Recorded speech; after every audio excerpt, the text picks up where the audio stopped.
there were people who weren't that calm and looked like they were struggling this past Sunday.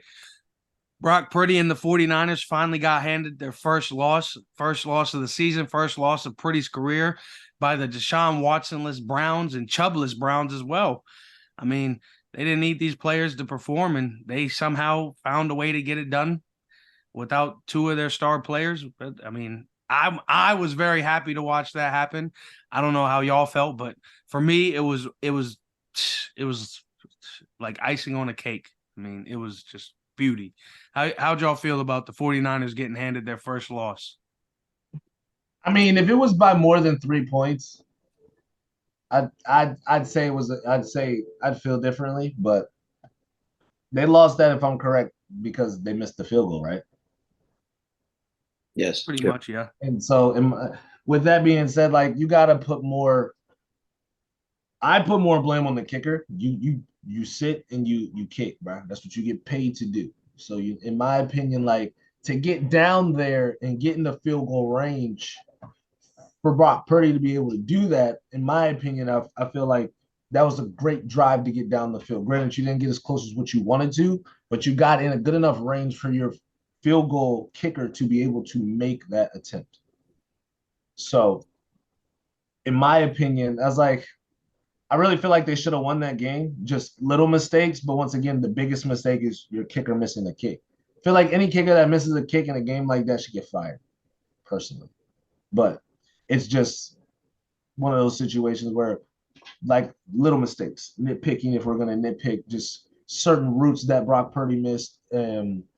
As far as when you hit that hitch route, and then it was like open there where he still had enough space, but you missed it, and you tried to throw a pass where it was out of the way, but yet you were looking for the field yardage. So understandable situations, and it goes back to one of those things where it's like, did I make the proper play calls? Did I make the proper throw passes? But all in all, it was a good game. I don't feel like that loss once again is on Brock, but a loss is a loss, and they're still a team. So I still feel it was a decent game, all in all.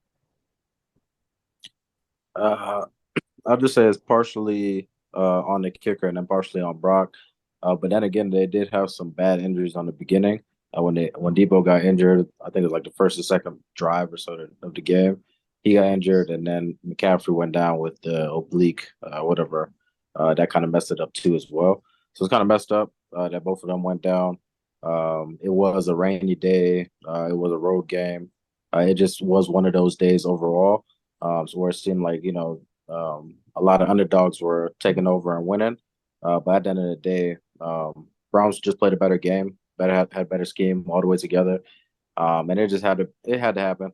Brock was bound to lose one regular season game sooner or later. So um, good game plan by the Browns, but bad miss by the kicker, of course. Like Seth was saying, overall, that's your job. You kick all practice long. You got to make your kicks. At the end of the day, they put you in position. You got to make your kicks. I mean, yeah, it's one of the few kicks that Jake Moody has missed in his young career. So, I mean, obviously, everybody wants to put the blame on him, but I think it's more so. I think the Browns deserve more credit being able to hold the 49ers to under 20 points. A, B, they were able to capitalize on the 49ers losing Debo Samuel, Christian McCaffrey, Trent Williams at one point or another. So, granted, San Francisco lost obviously three star players, a couple all pro players at that.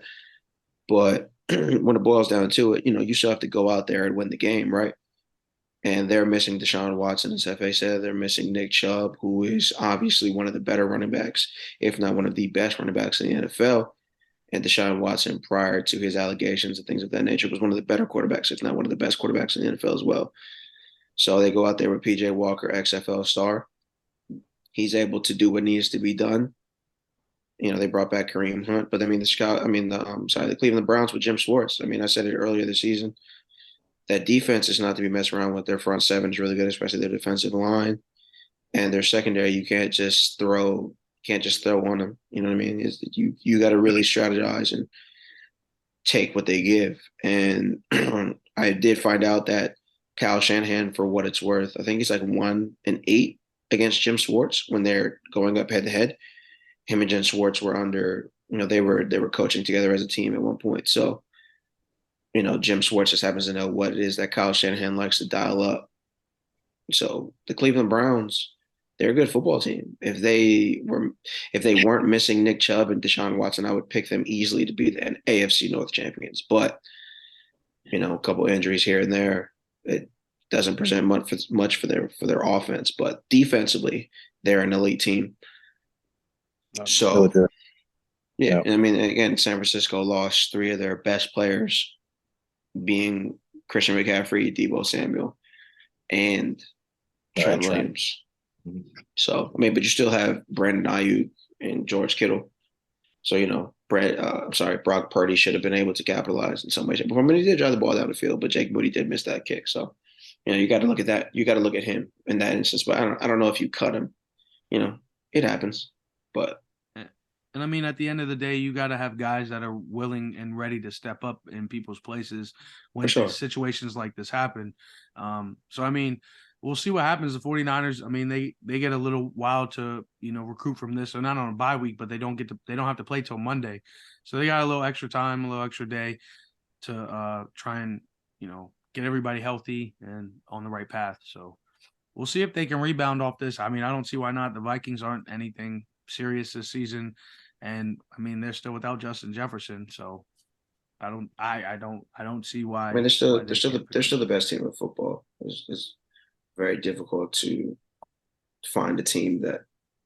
Yeah, well, we'll get into that topic a little bit later, for sure. But yeah, I mean, there's a lot of good teams in football right now, and they're definitely at the top of the pecking order for sure. I do agree with you there.